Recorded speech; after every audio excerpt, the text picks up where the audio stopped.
In every small town, there's always one couple everyone admires. For Willow Creek, that was Helen and Robert Monroe. They had been married for over 40 years. They walked to church hand in hand, hosted dinners with laughter and music, and never raised their voices in public. People said, that's what love looks like. But love, true love, is rarely what it seems from the outside. It began one autumn morning after Helen passed away quietly in her sleep. The town mourned. Her funeral was filled with flowers, hymns, and kind words, and everyone said the same thing. Robert must be devastated. They were the perfect couple, Robert, quiet and dignified, simply nodded through tears.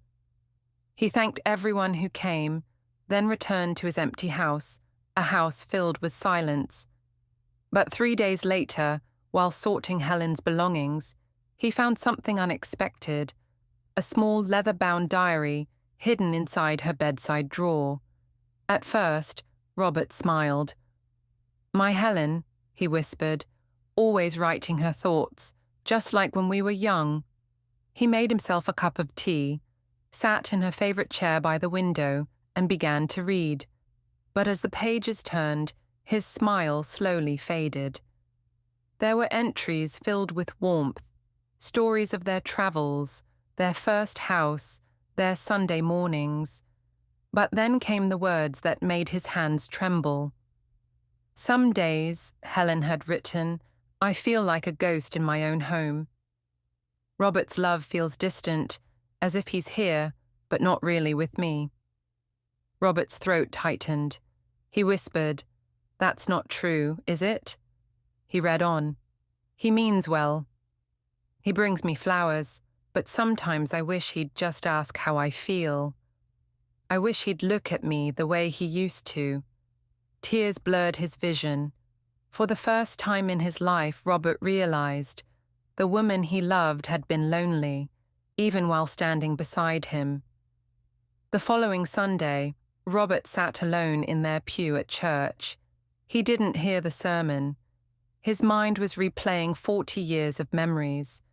Dinners filled with polite smiles, apologies never spoken, love shown in gestures but not in words. After the service, their neighbor, Mary, came over.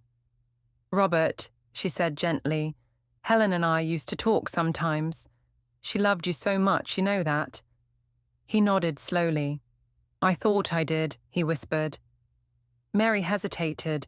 Then she added, "She wasn't unhappy, Robert. She just wished you'd seen how tired she was. Taking care of everything, pretending to be fine." Robert felt something crack inside him. He'd built a life of quiet perfection, but somewhere along the way, he'd forgotten that love needs conversation, not just comfort. That night, Robert sat at Helen's desk. He took out a notebook and began to write. "My dearest Helen," he wrote, "I thought love was about protecting you, about giving you everything you needed. But I never realized that sometimes what you needed most was for me to listen." He paused, looking up at her photo on the wall. "I can't change what's gone, but I can tell the truth now," and so he began to speak. To her, to himself, to the empty room. He confessed the things he'd never said aloud, his pride, his distance, his fear of being vulnerable. The words didn't erase the pain, but they lifted something heavy from his heart. Over the next months, Robert became a different man. He started volunteering at the senior center, talking, truly talking, with people who'd lost someone too. He told them about Helen, about the diary, and about how easy it is to mistake silence for peace. Moral, truth is deeper than appearances.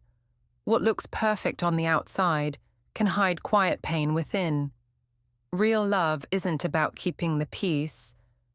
It's about facing the truth, even when it hurts. Because only honesty, even the hard kind, can make love last. If this story touched your heart, take a moment tonight to tell someone you love how you truly feel.